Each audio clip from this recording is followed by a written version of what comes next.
முறைப்படி நடைபடுத்திக் கொண்டிருக்கக்கூடிய அந்தண பெருமக்களுக்கும் இந்த ஆலயத்தினுடைய பக்தர்களுக்கும் என்னுடைய முதற்கண் வணக்கத்தினை தெரிவித்துக் கொள்ள விரும்புகின்றேன். உண்மையில் நான் இங்கே வருகின்ற பொழுது இப்படி ஒரு ஆலயத்துக்கு வருவேன் என்று நினைத்திருக்கவில்லை.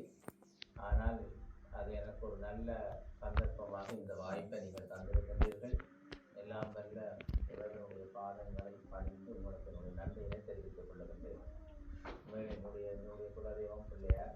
அந்த அடிப்படையில் இந்த குழந்தை நகரில் இருக்கக்கூடிய ஸ்ரீ சித்தி விநாயகர் ஆலயத்துக்கு வருகை தருகின்ற ஒரு வாய்ப்பு மிகவும் நல்லபடியாக அமைந்திருக்கின்றது. இந்த ஆலயத்தினுடைய சூழல் மிகவும் எல்லோராலும் ஈர்த்து கொள்ளக்கூடிய வகையில் அமைந்திருக்கின்றது. நாங்கள் எங்கு இருந்தாலும் அதை சார்ந்த சூழலைத்தான் முக்கியமாக பார்த்துக் கொள்வோம். இறைவனுடைய சன்னிதானம் என்று பார்க்கின்ற பொழுது அது இயல்பாகவே வந்துவிடும் என்பது முக்கியமானதுதான். இருந்தாலும் அந்த சிறப்புகளோடு இந்த ஆலயம் இந்த இடத்திலே அமைந்திருப்பது என்பது இங்கே குறிப்பிடத்தக்கது. தாய்மான சுவாமிகள் மூர்த்திதலம் தீர்த்தம் முறையாக தொடங்கினருக்கு என்று அதை மிக தெளிவாக குறித்திருப்பதை இந்த இடத்திலே வருகின்ற பொழுது ஞாபகப்படுத்திக் கொள்ளக்கூடியதாக இருந்திருக்கின்றது. அவை இந்த ஆலயம் புதிதாக கட்டப்பட்டு, அதாவது 2010ஆம் ஆண்டிலே முதல் தடவையாக புனரமைப்பு செய்யப்பட்டு கும்பாபிஷேகம் நடந்தேறியதாக நான் அறிந்திருக்கின்றேன். இப்பொழுது 2வது தடவையாக நடைபெற்றுக் கொண்டிருக்கின்றது. வருகின்ற நவம்பர் மாதம் 1ஆம் தேதி அந்த கும்பாபிஷேகம் நடைபெற இருப்பதாகவும் அவர்களுடைய அந்த அழைப்பிதழை பார்த்து மகிழக்கூடியதாக இருந்தது. அவை இங்கே இருக்கக்கூடிய சிறப்பம்சம் என்னவென்று சொன்னால், இந்த ஆலயம் உள்ளே நுழைவதற்கு மிக அகன்ற ஒரு நுழைவாயிலை கொண்டதோடு இருக்கின்றது. அந்த ஆலயத்தினுடைய நுழைவாயிலுக்கு நேர் எதிராக எங்களுக்கு நல்ல ஒரு தல விருட்சம் காட்சி இருக்கின்றது. இதெல்லாம் இயற்கையாக வந்து அமையக்கூடிய ஒரு விடயம். ஏனென்றால் நாங்கள் அதனை வைத்து உருவாக்கினால் கூட சில வேளைகளிலே அது எங்களுக்கு வாய்த்து விடுவதில்லை. இயல்பாக இந்த சன்னிதானத்துக்கு கிடைத்திருக்கின்றது. உள்ளே பிள்ளையாருக்கான மூலத்தானத்தை பார்த்த பொழுது முற்றுமுழுதாக கருங்கல்லினால் அதனை அமைத்துக் கொண்டிருக்கின்றார்கள். அதனுடைய முன்பகுதியிலே கோணேஸ்வரநாதன், கோணேஸ்வரர் மாதுமை அம்பாளினுடைய அந்த அவர்களை காட்சிப்படுத்துவதற்கும் அங்கே திட்டமிட்டிருப்பதாக சொல்லியிருந்தார்கள்.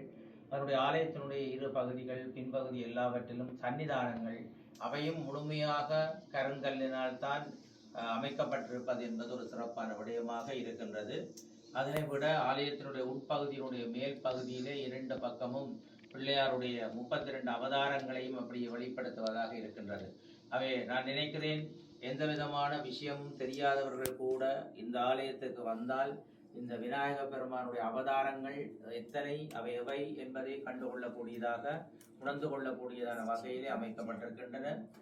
இங்கே வருகின்ற பொழுது இங்கே எல்லா இடத்திலும் மிகவும் வெயில் அகோரமாக இருக்கின்ற இந்த நேரத்தில் என்னவோ இந்த ஆலயத்துக்குள்ளே வருகின்ற பொழுது ஒரு குளிர்ச்சி, ஒரு குளிர்மையை உணரக்கூடியதாக இருந்தது. அப்பொழுதுதான் சொன்னார்கள், அதனுடைய அருகே ஒரு குளிர்மையான கால்வாய் செல்லுகின்றது என்பது. அது கூட ஒரு இட அமைவிலே மிக முக்கியமான ஒன்றுதான்.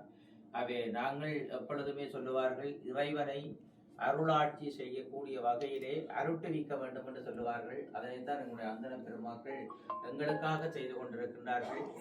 இறைவனை அருளாட்சி செய்கின்ற வகையிலே தான் இருக்கு, யசூர், சாமம் என்ற அந்த வேதங்களிலே பல்வேறு வடிவங்கள் சொல்லியிருக்கின்றார்கள். அவை இறைவனை இசையினால் ஏற்றி வழிபாடு செய்கின்ற ஒரு நிலை கூட, இறைவனை இசையினால் அருள வைப்பதன் மூலம் அவருடைய அருளாட்சியினை நாங்கள் பெற்றுக்கொள்வதற்கான ஒரு வாய்ப்பு கிடைக்கின்றது. அவற்றோடு சேர்ந்து ஒரு குளிர்மையை கொடுக்கக்கூடிய இந்த சூழல் எங்களுக்கு மனதுக்கு மிகவும் மகிழ்ச்சியை தரக்கூடியதாக இருக்கின்றது.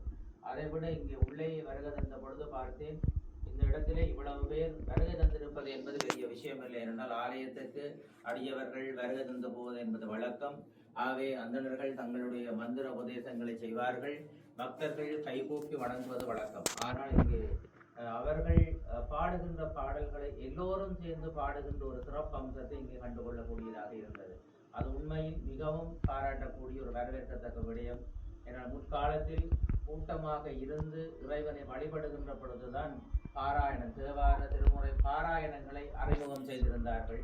அவற்றை அறிமுகம் செய்கின்ற பொழுது கூட்டத்தினுடைய உணர்வை ஒருங்கிணைப்பு செய்ய வேண்டிய தேவைப்பாடு இருந்தது. என்றால் கவனச்சிதறல் என்று இருக்கக்கூடாது என்பதற்காக கூட்டத்தினுடைய உணர்வை ஒருங்கிணைப்பு செய்து கொள்வதன் காரணமாகத்தான் அந்த திருமுறை பாராயணங்களை இசையை கூட்டி அதனை பாராயணமாக பஜனையாக செய்கின்ற ஒரு நுட்பத்தை அறிமுகப்படுத்தியிருந்தார்கள்.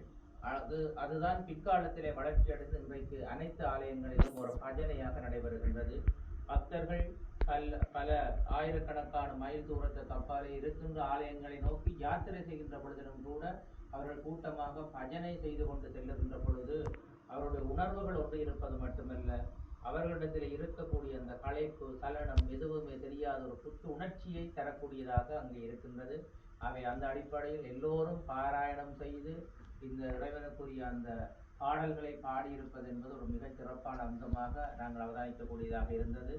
நீங்கள் புலம்பெயர் தேசத்துக்கு வந்து பல காலங்கள் சென்றாலும் எங்களுடைய தமிழையும் தேவாரங்களையும் இந்த பாராயணங்களையும் மறக்காமல் இருப்பது என்பது உண்மையில் மகிழ்ச்சிக்குரிய ஒரு விஷயமாக இருக்கின்றது. அதைவிட எனக்கு பிடித்த விடயம் இந்த விநாயகர் கவசம், அதாவது சீதக்களவு செந்தாமரைக்கும். என்னுடைய தந்தையார் சிறிய வயதில் இருக்கின்ற பொழுது அவர் ஒரு புத்தகத்தை கையில் வைத்திருப்பார். ஒவ்வொரு நாளும் படிப்பது மட்டுமல்ல, எங்களை படிக்க வைத்து அது முழுமையாக பாடமாக்கி வைத்திருந்தவன் நான். ஆனால் இப்பொழுது கொஞ்சம் மறந்து போயிட்டது. ஆனால் இப்பொழுது படிக்கிற பொழுது மீட்டு பார்க்கக்கூடிய வாய்ப்பு இருந்தது. அதை சொல்லுவார்கள், அந்த விநாயகர் கவசத்தை ஒவ்வொரு நாளும் மனமுன்னு நாங்கள் படிக்கின்ற பொழுது எங்களுடைய வாழ்க்கையில் நாங்கள் நினைத்ததை அடைய முடியும் என்ற ஒரு ஐதீகம் இருக்கின்றது. அது மட்டுமில்லாமல் ஒரு மகிழ்ச்சி அமைதியோடு நாங்கள் வாழ முடியும் என்ற ஒரு ஐதீகம் இருக்கின்றது. ஆகவே நம்பிக்கை தான் வாழ்க்கை. அந்த நம்பிக்கையை வளர்ப்பதற்குரிய மிக முக்கியமான இடமாகத்தான் ஆலயத்தை பார்க்கின்றோம். அவர்களோடு நம்பிக்கை ஊட்டக்கூடிய வகையிலே இவர்களுடைய இந்த வழிபாட்டு முறைகள் இருப்பது என்பது மிக மகிழ்ச்சியாக இருக்கின்றது. அவை அந்த அடிப்படையில் மீண்டும் ஒரு தடவை இந்த ஆலயத்திற்கு நான் வருகை தருவதற்கான இந்த வாய்ப்பை தந்த உங்களுக்கு நன்றி தெரிவித்து, இங்கே பேச வேண்டும் என்று நினைப்பதில்லை, அதற்கும் ஒரு வாய்ப்பை தந்தமைக்காக நன்றி தெரிவித்து, எல்லாம் வல்ல இறைவனுடைய அருள் உங்கள் எல்லோருக்கும் நல்லபடியாக கிடைக்க வேண்டும். நீங்களும் உங்களுடைய அடுத்த சந்ததியினரும் நல்லபடியாக வாழ்ந்து எங்களுடைய தமிழும் சைவமும் அழைக்க வேண்டும் என கூறி விடைபெறுகின்றேன்.